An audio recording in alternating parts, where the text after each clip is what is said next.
بسم اللہ الرحمن الرحیم الحمدللہ رب العالمین وصلی اللہ علی محمد وآلہ الطاہرین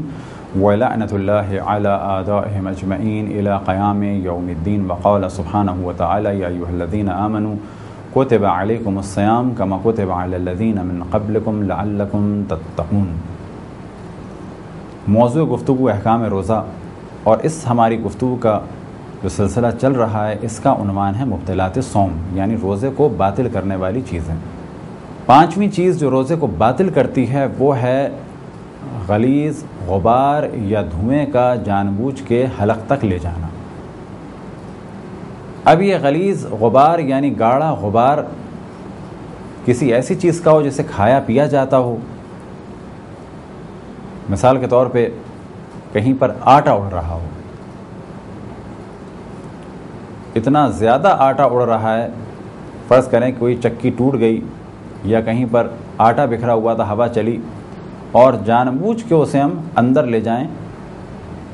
تو گو کہ یہ کھانا پینا نہیں مانا جائے گا، لیکن یہ غبار کی صورت میں ہے۔ اسی طریقے سے کہیں اگر مٹی کا غبار ہے جان بوجھ کے اندر لے جائیں، یا کسی اور چیز کا غبار ہے جان بوجھ کے اندر لے جائیں، اور اسی سلسلے میں بیان کیا جاتا ہے دھوئیں کو اور جان بوجھ کے ہم اندر لے جائیں، اور اسی وجہ سے مشہور ہے شیعوں میں بھی سنیوں میں بھی کہ حقہ اور سگار یا سگریٹ یا بیڑی ان کے غبار کو یا ان کے دھوئیں کو اندر نہ لے جایا جائے۔ غبار سے کیا مراد؟ ان کا چورا بنا کے اندر لے جانا چاہیں، یا کہیں پر نسوار کو اس طرح سے اچھالیں اور اس کے بعد اس طرح لے جانا چاہیں اس کے غبار کو، تو چاہے اس صورت میں ہو اور چاہے ان چیزوں کو جلا کر دھوئے کی صورت میں اس کا دھواں اندر لے جانا چاہیں، تو شیعہ سنی دونوں میں اس چیز سے روزہ باطل ہو جاتا ہے۔ اب یہاں پر کچھ سوال ذہن میں آ سکتے ہیں، کسی چکی کے پاس جائیں یا مسالے والے کے پاس سے آپ گزریں تو کچھ ذائقہ سا محسوس ہوتا ہے، اسی طریقے سے جب مسالے کی مارکیٹ سے یا جہاں پر مسالہ پس رہا ہو تو کچھ کھانسی سی آتی ہے کہ اس سے روزہ باطل ہوگا؟ اس سے روزہ باطل نہیں ہوتا۔ البتہ اگر وہ اتنا زیادہ غبار ہے کہ جسے کہا جائے کہ یہ غلیظ اور گاڑھا غبار تھا، اس کو اندر لے گئے، تو پھر روزہ باطل ہو جائے گا۔ اسی طرح سے دواؤں کی فیکٹری میں جائیں تو وہاں پر ایک خاص بو محسوس ہوتی ہے، اور بلکہ بعض دفعہ ایک خاص ذائقہ ہوا میں کیمیکلز کا پھیل جاتا ہے، کیا اس سے روزہ باطل ہوگا؟ تو اس سے بھی روزہ باطل نہیں ہوتا۔ اب یہاں پہ ایک سوال پیدا ہو سکتا ہے کہ ہوا چلی اور ہمیں اختیار نہیں تھا، تو اس صورت میں تو روزہ صحیح ہے، یعنی ہوا چلی اور وہ گاڑھا غبار آٹے کا یا کسی چیز کا ہمارے حلق تک پہنچ گیا اور ہمارا اختیار نہیں تھا اس وقت، تو ایسی صورت میں تو روزہ باطل نہیں۔ دوسری صورت یہ ہو سکتی ہے کہ ہوا چلی لیکن ہمارا اختیار تھا کہ اپنا منہ بند کر لیتے اور اس گاڑھے غبار کو داخل نہ ہونے دیتے۔ اب اگر جان بوجھ کے اس کام کو ہونے دیا تو روزہ باطل ہو جائے گا۔ اب یہاں پہ سوال پیدا ہوتا ہے کہ،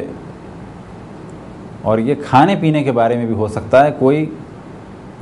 فقط منہ تک ان چیزوں کو لے جائے تو اس میں بھی احتیاط ہے کہ اس کام کو نہ کرے، اور یہ احتیاط دو عنوان سے، جن میں سے ایک احتیاط اس عمل کی ہے اور دوسری احتیاط یہ ہے کہ اگر کوئی شخص حتیٰ مصنوعی سگریٹ ہاتھ میں رکھے اور اس طریقے سے پینے کا ایکشن دے، گو کہ کسی قسم کا دھواں اندر نہیں جا رہا، یہ خود بھی ایک ماہ رمضان کی توہین ہے۔ اور کھانے پینے کے مسئلے میں بھی اس موضوع کو ذکر کیا جا سکتا ہے۔ فرض کریں کوئی ربر بینڈ چبا رہا ہے، کھا نہیں رہا کچھ، ربر بینڈ چبا رہا ہے، تو ایسے فرض سے بھی کہا جائے گا کہ تم بے شک نہیں کھا رہے، لیکن تمہارا یہ منہ چلانا ماہ رمضان کی توہین ہے اور اس سے بچنا ضروری ہے۔ فرض کریں کہ ہم منہ چلا رہے ہیں اور اسی طرح سے سینکڑوں لوگ ایک اسلامی ملک میں روڈوں پر منہ چلا رہے ہوں، تو یہ ماہ رمضان کی توہین ہے، حکم خداوند تبارک و تعالیٰ کی توہین ہے۔ اس عنوان سے نہیں کہ یہ کھا رہے ہیں، بلکہ اس عنوان سے کہ یہ کھانے جیسا ایکشن کر رہے ہیں۔ اب اگر کوئی گھر میں یہ کام کر لے، ایک ربر بینڈ ایک تھوڑی دیر کے لیے منہ میں رکھی، کسی بچے کو ایسی مذاق میں کہہ دیا ہے، کسی سے مذاق میں کہہ دیا، تو حرج نہیں، لیکن اگر سیریسلی اس کام کو انجام دے جس سے ماہ رمضان کی توہین ہو رہی ہو تو اس سے بچنا ہوگا۔ یہی ہے سگریٹ کا موضوع اور یہی ہے کھانے پینے کا موضوع۔ اگر کوئی بھول کے اس کام کو انجام دے تو پہلے بھی ہم نے توجہ دلائی کہ کوئی کھا لے یا پی لے بھول کے تو اس سے اس کا روزہ باطل نہیں ہوتا۔ بالکل اسی طرح سے اگر کوئی ماہ رمضان میں گاڑا غبار یا دھواں اپنے حلق تک لے جا رہا ہے اور فوراً اسے یاد آیا کہ میں روزے سے ہوں، تو جو کچھ وہ نکال سکتا ہے اور پاسبل ہے اس کو نکالتے۔ اب اگر اس دوران پہلے وہ اندر لے جا چکا ہے تو اس سے اس کا روزہ باطل نہیں ہوگا۔ خداوند تبارک و تعالیٰ سے دعا ہے کہ بحق محمد وآل محمد ہمیں اپنے رسول، اپنی حجتوں، خصوصاً امام زمان علیہ الصلوۃ والسلام کی معرفت اور اطاعت کی توفیق عطا فرمائے۔ وصلی اللہ علی محمد وآلہ الطاہرین۔